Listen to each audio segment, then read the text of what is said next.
Hey, Chitoita, Nakita Koloff, and you're watching That Way Cool Wrestling Show.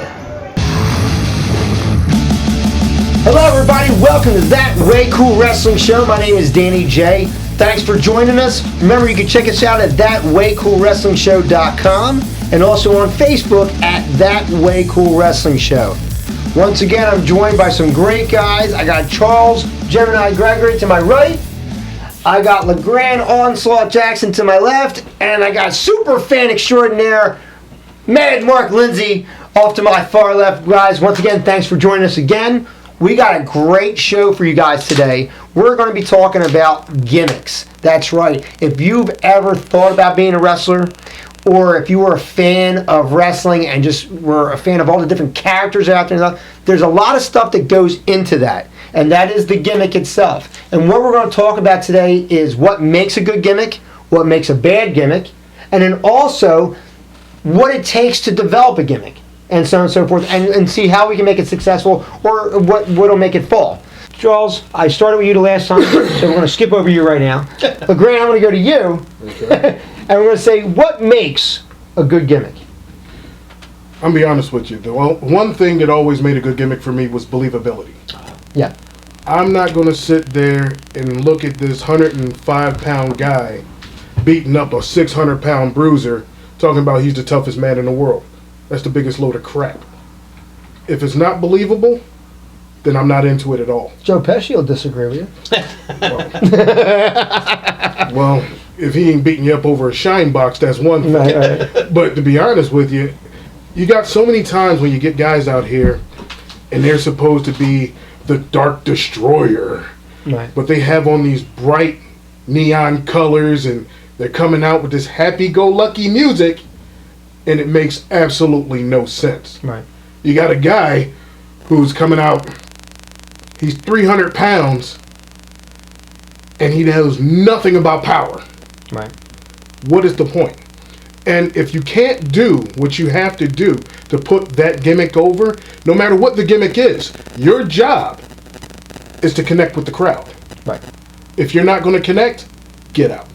Now, with that being said, though, is there a point of responsibility that falls on the creator of the gimmick? Because a lot of times, I mean, back in the day, wrestlers had a lot more control over what they did and who they were coming into, and like they kind of like were like, all right, well, we'll roll with it. But nowadays, there's a lot more creative control involved with these feds. And wouldn't you say that like it's a crapshoot as to who they pick versus like the writers say, all right, we want such and such a gimmick, the Canadian Destroyer. Now we have to pick a Canadian Destroyer, and we have to put on the guy. Now it's that guy's responsibility to try and put it over. But isn't it the creative's responsibility to pick the right guy that could actually do that? Creative's responsibility. They come up with the gimmick, they put it on a guy. But you got to allow him to do what it takes to get that gimmick over. Sink or swim. Yeah. It's not exactly sink or swim. Because, let's be honest, you can put me out there as the next flippy, flyy, badass guy. Right. I'm 260 pounds. I'd pay to see that, though. And I've done it. I've done moonsaults. I've done 450s. I'm not doing them But anymore. you 5'4", man. 5'4" and a half. No, but being Break it down, folks. no, I'm just saying. Just to be honest, though, if you want me to be the Canadian Destroyer, you got to let me destroy people my way. Either it's with technical ability, Right. pure power, or with some of the sickest moves you've ever seen. You know, if you're gonna put a yoke on my neck and not allow me Yeah. to do what I do through my strengths, then it completely falls on creative.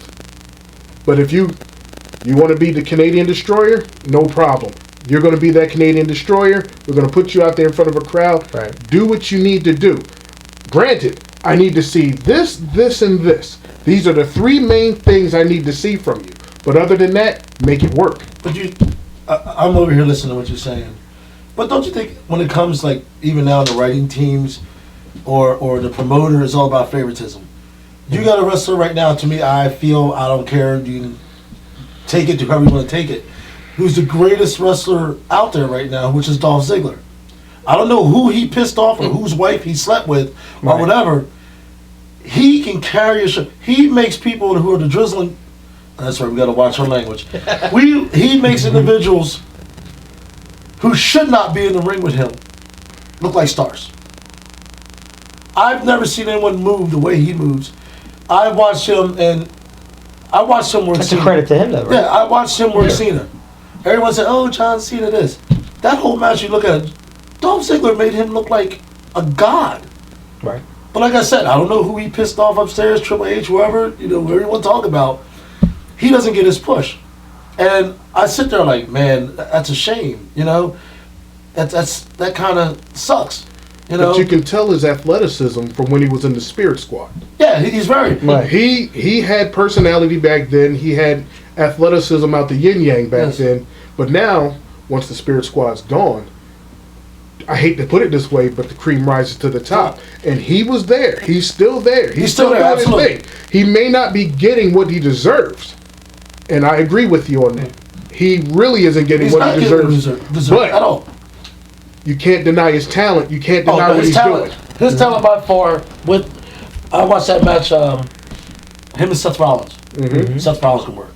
Yes, he can. He's not the greatest mic man. Sometimes when he talks, it sounds very scripted. No. And then he comes out sometimes. We can say that about a lot of guys, but we won't even get into that. That was one of the greatest matches I think I've ever seen in my life when the guy's moving. But like I said, they're putting these clamps on him. Like I said, his gimmick is him. That's his. We're talking about gimmicks here. His personality. That's the type of dude that'll go to a party that's really boring, and 10 minutes later the whole party's turned up, because that's the way he is. Now, like we did indies. One of my favorite people, and I think he was supposed to be on your show, and since he's not here, I can say it because I would never say it to his face. Was Ron Starr used to do the Reverend Ron? Yes. Reverend Ron Starr. Yes. Very strong Christian, but he put a twist to it. There was times where he went out there and I thought he's actually preaching on the pulpit like, huh? Just sitting there going, wow, this is great. But we talked about it one time, and you were in my locker room when I was promoting one time, and you brought that story up, and I kind of remember now. I go to the locker room, everyone's dressed in black. Yeah. First of all, I wore black to look skinny. I'm just getting it out there. Yes. I was 350 pounds. Didn't work. I'm 6'1". Is that black on black crime? Whatever you want to call it. I'm 6'1". But when you got someone 5'7", they're going out there with cut-off jeans. Everyone wants to be the Sandman. Everyone wants to be Stone Cold. And I'm sitting there looking I hate that with a passion. What is this? We had one guy that I really liked. I believe his name was Cryptic. That sounds familiar. I remember it was very, very, he had this green mask. He looks like, to me, he wasn't a cartoon character, but it fit him. It's all about fitting your personality, Right. Well, we were talking about, like we were saying, and I believe you were right in saying it was Devin Moore. Oh, yes. Devin Moore. At the time, I was doing videography and I was shooting the shows and I was helping produce, and I was watching one guy after the other coming out with their bad Stone Cold Steve Austin face, and one guy was smaller than the other, and I'm thinking to myself as a fan, as someone that was getting ready to start training, because I'm thinking about what would I want to be and who did I look up to, and I'm thinking to myself, there is no original. Everyone looked the same. And then Devin came out, and I'm like, this guy's playing like Duran Duran. Everybody else was playing whatever the most metalist death metal music they can possibly have, and stuff like that. And it works for big dudes. Hold on. Wait. I came out the double Dutch bus. So I don't know what you're talking about. I came out to collect the So Heavy. That threw everybody off. But that's true to know. They're expecting a white guy. And to give credit back to Ron Starr. Ron Starr is probably one of the most biggest fans of rock music that you'll ever have. I mean, this guy listens, and listens to everything from Rat to Metallica to Striper. Listen to me, Funny story was we were putting together a tag team, me and Ron, and it never came to fruition. But we were going to be the Rock and Soul Express, which was going to be a fantastic thing. It was going to be so over. We were going to get called by every Fed, but that's another story, another show. But Short story. Short story. Very short story for a very short career that was going to be. But Devin Moore came out, to get back to the story, Devin Moore came out, and he was one of the only guys after about a dozen wrestlers that I watched come out from the entrances that had this original gimmick that fit him. That was the thing that fit him. Like, there was a big guy that came out, and we were talking about this, I couldn't remember who it was. I don't remember that guy's name. But there was a guy his look was very, like, he was muscular, but he wasn't, like, doom and gloom. Like, he was, like, a nice-looking, the best way I can describe him was a Matt Morgan-looking guy, but he was coming out to this, like, metal music, which would be more indication of someone in a darker gimmick. And I was like, it just doesn't go with this guy. This guy should maybe have something with some guitar or flair, but he was a face. You know what I mean? And it just didn't do it. And then Devin Moore comes out, and I'm like, this kid gets it. You know, he's coming out, and he's doing this, and the fans are doing waves with him and stuff like that. And he really was into the gimmick, and that really sold it to me. But how much of it was Devin Moore versus the promoter allowing it, or in the case of Dolph Ziggler, there's only one man that can control how he gets you know pushed. what though? If you're given a certain amount to work with, but you're not given as much, you're given a glass ceiling. I think like we'll go back with what you're saying. One man, like we can talk about it. You know, WWE. We don't like using that. You know, we're talking about everything else. Right. No matter what they do to Dolph, it's the fans that love him. Right. Of course. They can't put gloves on him. They try. I don't know if it's a jealousy factor, but yeah. But I mean, you go any gimmick that a guy has. I was a promoter. I'd walk in the locker room and be like, "What is this? Not who. What? What do you mean? Huh? Like, you're sitting there looking at him like, no, dude, you're dressed like Stone Cold Steve Austin." I remember we had one guy who I loved to death. Don't say his name. No. Don't he's do coming it. out with the camouflage shorts on. Don't do it. Yes. He has what's his name? He has his own promotion. He's still working right now. He's a great wrestler. Yes. Damn, I can't think of his name. I'll think of his name. You want me to say his name? 'Cause I Yeah. know it. Breaker Moran, you talking Breaker. about? Yeah. Breaker had a basic look. Oh, I thought you were talking No, about somebody. Breaker had a basic look. We're trying to cover And up. I love watching Breaker work. We're doing one show. Breaker comes up to me and he goes, "Jam!" And I'm like, "What? There's a guy out there using my gimmick." I'm like, "What are you talking about?" I can't use any names because this starts a lot of stuff. I look out and I'm like, "Are you kidding me?" Breaker was, I was mad too, but then I'm trying not to laugh. I'm like, "Is that not flattery?" But he wanted to be Breaker. I'm like, "I'll talk to him, I'll handle it," you know. But to me, he should have gone there and kicked his ass. But, you know, he's not that type of dude. Right. He's very professional. He was everything except for a mask of his face. Yeah, it was everything. And it was the funniest thing ever. But guys think, you know, they're getting, this is an original gimmick. No, you always see something from somewhere, you take pieces of it. You have to make your own, it's all about your personality. If it's not your personality, you can't, he used to come out, and I used to love it when he was Wayne Cool Jr. With that suit jacket on, and with his sunglasses, just talking up a storm. We know he never shuts up, so it fit his gimmick. But he has a lot more flexibility. Yeah, to my accord. It did. It worked. To my accord now that he said that, because he's trying to redeem himself real quick. Because what happened was, and folks, zoom in on me because I want to tell you this story. It was my first match. I was up at this point. I was training. I was managing people, much like Breaker Moran. I used to manage him all out. And then finally they said, "All right, Dan, we're going to have you wrestle. Get your gear, get going. I hope you're not wearing black." Okay? So now I'm in my gimmick, and I'm in the pipe. And you know the first time when you're in the pipe.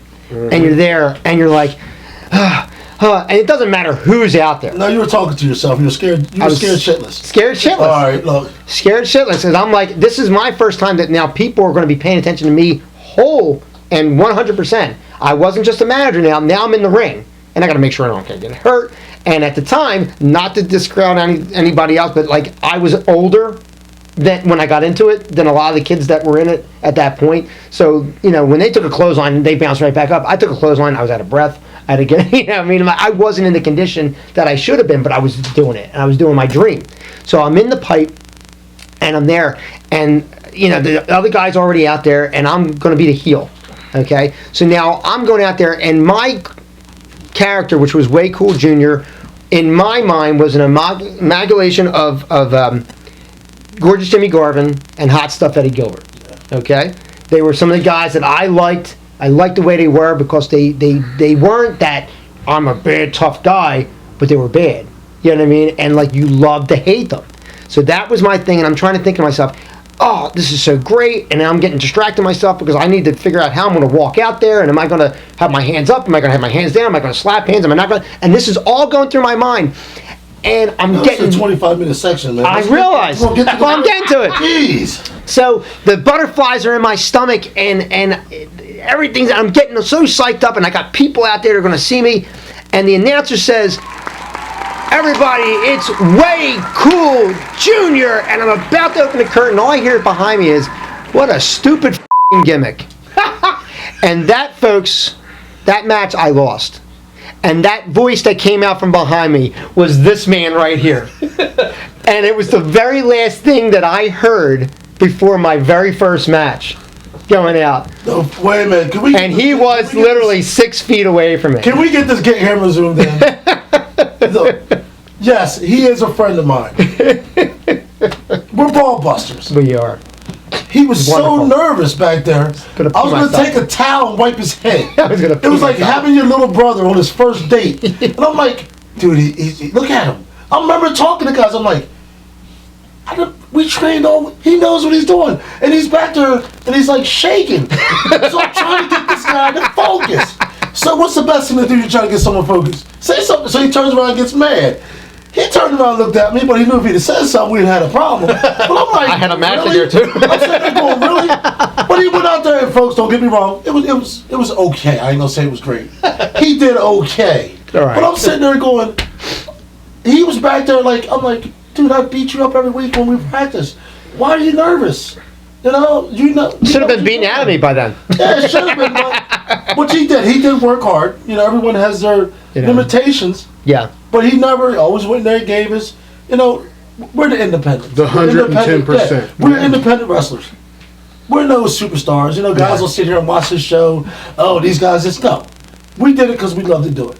Yeah. You know, we love to help train. We help. Like I said, these guys with the gimmicks, they watched way too much wrestling. Yeah. You know, they were. And you know what, to say that and not to be funny about it though too, but like being a fan of it and being someone that was in there and you are what's taking this in. They're doing these gimmicks for you. You don't realize on the other side of that curtain, one, how hard it is to come up with a gimmick, because you know what I mean, because it's being presented to you, and what you're seeing is the final product. You know, in most cases. Nowadays it's a little bit more because there's too much product on the air. But like you're seeing the final product, you know, in its evolution stage, whereas you're coming up with it for the first time, and to be able to, one, come up with it, two, pull it off, you forget everything that you know on that as a performer when you're trying to concentrate and say, I need to do my gimmick. These guys, once they were in it, they were in it. And the good thing about it, and I think they knew something that a lot of guys don't take, is that, like you said, make this a part of you. You know what I mean? Make it believable. Make it believable. It's you know, how do you make it believable? You don't act like what you're not. You know? I mean, look at Taker. Taker, I've never met the man. But if you look at him, you know, that's him. Ric Flair. Oh, yeah. You know, you look at him and like, yeah, that's him. God rest his soul, Roddy Piper. Now, I did meet him several times. You can't fake what they do. That was him. Mm-hmm. That was his like persona. And like, if your gimmick doesn't work here, like Philadelphia or Jersey, you know, you might go somewhere else.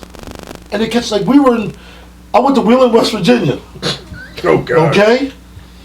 Not my bad. I got Sunbury, PA. Thing like a cattle chute we were in. Confederate flags everywhere. Me and my partner like, oh Lord, we're gonna get hung. Fighting two dudes, the good old boys. Oh. 1,000 people there. I'm figuring, okay, I might as well call home city. They're probably never gonna see me again. You know, they're gonna hang us. Pretty much. And I mean, legitimately, I'm not scared of too much. You know, maybe my mom, you know. But Besides that, no. I was kind of nervous. You know, we get there by the end of the show, they're cheering and jumping. But by the time they sat down, we was on the road. By the time they got done this, I said, let's get the hell out of here before they forget. But your gimmick is who you are. You would find that person, like, work it. If you can't work your gimmick, it's no use to being there. But again, they allow you to be you. Like, we're talking on a national exposure. There's only one person that allows gimmicks to go on. And I keep coming back to Dolph Ziggler. There's a guy that got over huge on his own. His gimmick was over.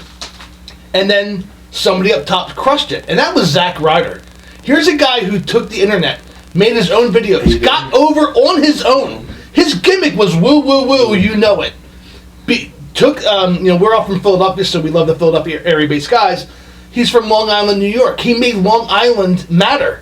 Right. He got over on his own, but somebody, whether it's Triple H or the big boss himself, no, I don't want you there. I want you here. So on the independent scene, you guys have a lot more, and I'm a fan. I'm not even going to pretend like I know the inside. But on the independents, you have more freedom. You have a promoter that says, you know what, give me a good match. Here's your pay. Here's your gimmick. What's your gimmick? You don't have that on the national scene. But like, you're saying that, we can go back, we're saying Dolph, like we talked about New Day. I remember when I was just starting, one of the people that used to kill me, but it was great, was Taz. Mm-hmm. Taz only came up to here when he walked past. But the way he did it and his persona, the way he carried himself, it was incredible. The crowd, like Sabu. Sabu as a gimmick, I understand people used to say this and that. When you watch that man work the crowd, he didn't have to talk. But he knew to run around the crowd, jump through the crowd, things like that. Those guys were performers, the Dudleys. People, they knew, you know. One of the people I used to like, another wrestler that's gone, was Mike Awesome. Yeah. Mike Awesome was a big man. Mm-hmm. But he knew how to use it. Some guys are, like you talked, I believe, last episode, that I think he got screwed more than anybody was Matt Morgan. Matt Morgan, he's an animal. Right. I don't know who he pissed off or who, you know, but Matt Morgan, there's no reason he shouldn't be one of the top 5 wrestlers. Because he can actually move, too. You know? He's not bad on the mic either. He's not bad on the mic. Yeah. Right now, I'm looking at and watching. I know I'm talking a lot, guys. I'm sorry. But I feel they're not getting a push. And their gimmick fits them. It's who they are. Samoa Joe. Samoa Joe shouldn't be on NXT. He should be on the main roster. He can outwork any of those dudes. Mm-hmm. Yeah. He gets screwed because it's who and what you are. If they don't want you, if they didn't make you, Samoa Joe made himself. Mm-hmm. And then they brought him in. You know? Right now, I heard they didn't develop him. Yeah, it's exactly. A whole, like your gimmick. Okay, for instance, new guy be hopefully real soon. AJ Styles is coming. You can't change his name. Everyone knows him as AJ Styles. Right. So when he comes in, they can't own that AJ Styles. They don't like that. So they want to do this and tell you what you're going to do. Right. You know? So when a guy's gimmick works, that's what makes him money. That's your moneymaker. You know, but are we at the point now, though, where we're seeing the last of the original gimmicks? And what I mean by that is that a guy coming in and making himself. I think we have characters that are coming in now. These guys are like, hey, I'm here. Yeah. I'm a test dummy. Insert here. And insert here. Whatever you want, boss, I'll do it. You know, and I think that's what we're seeing a lot now. I don't think we see those guys that, one, can develop a gimmick and then can keep it no matter where they go. Isn't that pro wrestling in general, though? You're saying that? Yes and no, because I think we had guys that carried over. They kept their same gimmick. I'll tell you where I'm going real quick. Go ahead. When we were coming up, guys came out of indies. They moved their way up. They worked their asses off, putting up rings, to get on the shows, setting up, get in the ring, this and that. Some of these guys nowadays, they bring them in, and all of a sudden is, boom, you're a superstar. We always said pay your dues. So they're not hungry. They don't know how to fight to keep that whole thing. I mean, that's just the business where they're doing it now, which I totally don't agree with. You know, it's the equivalent to American Idol. Yeah, that's it. They never had this travel the road, you know, go from Staying in Philadelphia to crap New York motels. But you know, $15. but you know what though? In saying with that, and also That makes your gimmick. It's That a makes character you what you builder. are. well, like here's a perfect example of this, and it's a more recent gimmick is Doc Gallows. Okay. Doc Gallows was in WWE. Straight Edge Society. He was just another bald guy wrestling, which I think that was in itself is becoming like a bland gimmick.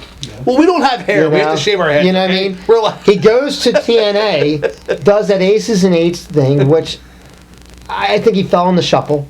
I think there was a lot of people that were, not to say better than him, but there were a lot more problems because he had, Bubba was the vocal point of that. Even Devon was getting out of it. You know what I mean? That type of thing. So he leaves there, goes to New Japan, forms Guns and Gallows with Carl Anderson. Who's another great talent. Unbelievable. And now makes himself something worth looking at. Absolutely. Okay? And I wasn't into him when he was here in the States. And then I see him in New Japan, I'm like, hey, now you're catching my attention.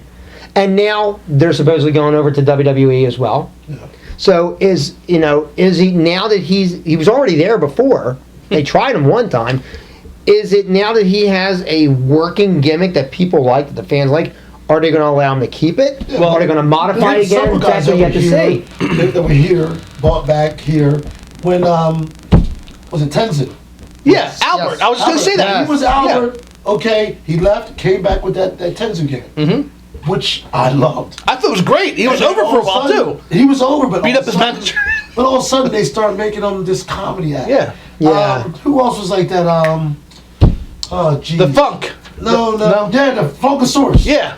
What was his name? Alan Funk? Brodus Clay. Brodus Clay. Brodus Clay. Oh, Brodus Clay. Oh, Brodus yeah. Clay came in. He Badass. was the next animal. Yeah, badass dude. And all of a sudden they got him dancing. Like, Yep. But that's why I like him in TNA Yes. as Tyrese. I'm like, now this is a guy that I think was going to be the thing. Guys, we can go, once again, we can go on forever. We have so many We can stories. argue this all night. Okay. Let me just say this one Yes, thing, and then please. we can go on about our businesses. One thing you'll always get a guy up top with an idea. Yeah. Whether it be off the cuff or something he's been working on, waiting for the right guy to come along or whatever. For instance, Halloween show with the Big Fed, you had a gentleman by the name of John Cena. Yeah. For his whole time developing, he was the prototype John Cena. He was this John Cena. He was that John Cena. The boss sees him doing a hip hop gimmick and loved it. Yeah. Loved it. You know what? Go out there, make it work. He did. And to this day, 15 love him, hate him, can't get enough, had too much. Too much. It is what it is, but he made it his own. Between It's the working. chains, the spinner belts, the whole 9 yards, he embodied it and he made it his own.